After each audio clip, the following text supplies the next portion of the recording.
Assalamualaikum warahmatullahi wabarakatuh. Kami dari kelompok 1 akan sedikit menjelaskan tentang kebijakan Socrates.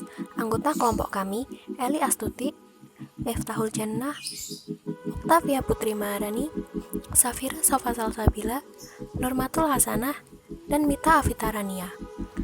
Materi yang pertama, kaum sofis dan relativisme kebenaran. Sofis adalah nama yang diberikan kepada sekelompok filsuf yang hidup dan berkarya pada zaman yang sama dengan Socrates. Sofisme sebenarnya bukan suatu mazhab, melainkan suatu aliran, suatu gerakan dalam hal intelek. Mereka adalah filsuf yang berkeliling kota untuk mengajar. Sebenarnya sebutan sofis ini mengandung arti yang negatif karena adanya unsur penipuan untuk mendapatkan bayaran. Ciri-ciri kaum sofis: yang pertama, mengembangkan seni retorika. Yang kedua, egoisme. Ketiga, relativisme dan subjektivisme. 4. Skeptisme. 5. Bisnis pendidikan. 6.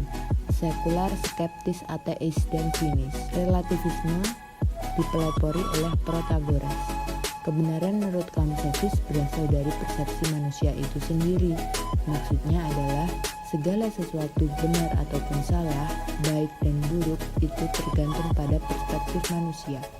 Kebenaran itu subjektif, yaitu tergantung subjeknya. Jadi kebenaran itu adalah apa yang dipahami dan disadari oleh manusia itu sendiri. Materi kedua, riwayat hidup Socrates. Socrates adalah seorang tokoh filosof Yunani klasik yang mendobrak keterbelakangan corak berpikir bangsa Yunani yang cenderung bersikap nihilisme.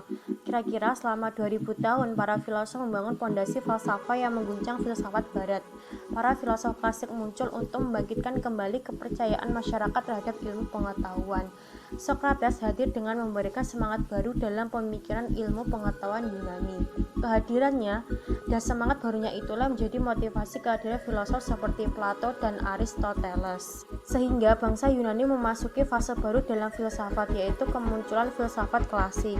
Socrates hidup dari tahun 470 sebelum Masehi hingga 399 SM. Dilahirkan di Athena. Ayahnya adalah seorang pemahat bernama Socronius dan ibunya seorang bidan bernama Painarete. Ayahnya meninggal, ia menggantikan ayahnya sebagai pemahat hingga akhirnya ia berhenti dari pekerjaan itu dan bekerja dalam lapangan filsafat dengan dibelanjai oleh seorang penduduk Athena yang kaya. Meskipun dia orang berilmu, tapi dia memilih istri bukan dari golongan yang baik dan pandai yang bernama Xanthippe yang terkenal akan kejudesannya. Cara penyampaian ilmu atau filsafatnya dilakukan secara tanya jawab. Masa-masa buruk hubungan Athena dan Sparta terjadi antara tahun 421 dan 416 SM.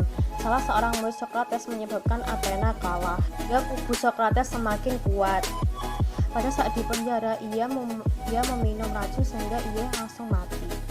Materi ketiga, metode Sokratik. Dialektika adalah ilmu pengetahuan tentang hukum yang paling umum yang mengatur perkembangan alam, masyarakat, dan pemikiran. Pengertian dialektika menurut Aristoteles menyelidiki argumentasi-argumentasi yang berdiri tolak dari hipotesa atau putusan yang tidak pasti kebenarannya. Metode dialektika.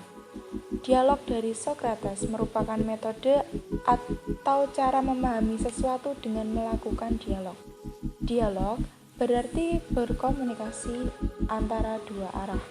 Ada seseorang yang berbicara dan ada seseorang lain yang mendengarkan. Dalam pembicaraan yang terus-menerus dan mendalam, diharapkan orang dapat menyelesaikan problem yang ada. Ada proses pemikiran seseorang yang mengalami perkembangan karena mempertemukan ide yang satu dengan ide yang lain antara orang yang berdialog. Tujuannya agar mengembangkan cara berargumentasi agar posisi yang bersifat dua arah dapat diketahui dan diharapkan satu sama yang lain. Pesintesa pemikiran Yunani, yaitu Aristoteles, mengumpulkan, mengklasifikasi, mengkritik, mensistematiskan hasil-hasil positif dari pembicaraan tentang pikiran, dan lalu menciptakan logika formal. Materi keempat, kebenaran universal. Sebagaimana para sofis, Socrates pun berbalik dari filsafat alam. Sebagaimana juga para sofis, Socrates pun memilih manusia sebagai objek penyelidikannya dan ia memandang manusia lebih kurang dari segi yang sama seperti mereka, sebagai makhluk yang mengenal yang harus mengatur tingkah lakunya sendiri dan yang hidup dalam masyarakat. Sebagaimana para sofis, Sokrates pun memulai filsafatnya dengan bertitik tolak dari pengalaman sehari-hari dan dari kehidupan yang konkret. Tetapi ada satu perbedaan yang penting sekali antara Sokrates dan kaum sofis, yaitu Sokrates tidak menyetujui relativisme yang hidup oleh kaum sofis. Menurut Sokrates, ada kebenaran objektif yang tidak tergantung pada saya atau pada kita. Akan tetapi, sebaiknya kita tidak memandang keyakinan Sokrates itu dari sudut kebenaran saja. Materi terakhir, kaum ilahi. Dia selalu mengatakan bahwa dia menyimpan suara ilahi dalam dirinya.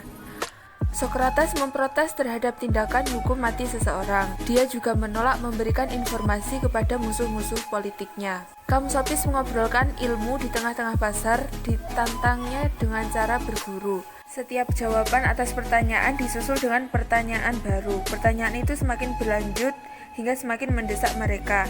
Hingga pada akhirnya, para sofis tak sanggup lagi menjawab dan mengaku ia tak tahu.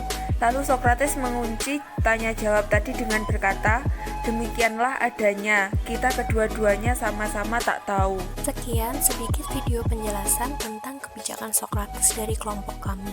Wassalamualaikum warahmatullahi wabarakatuh.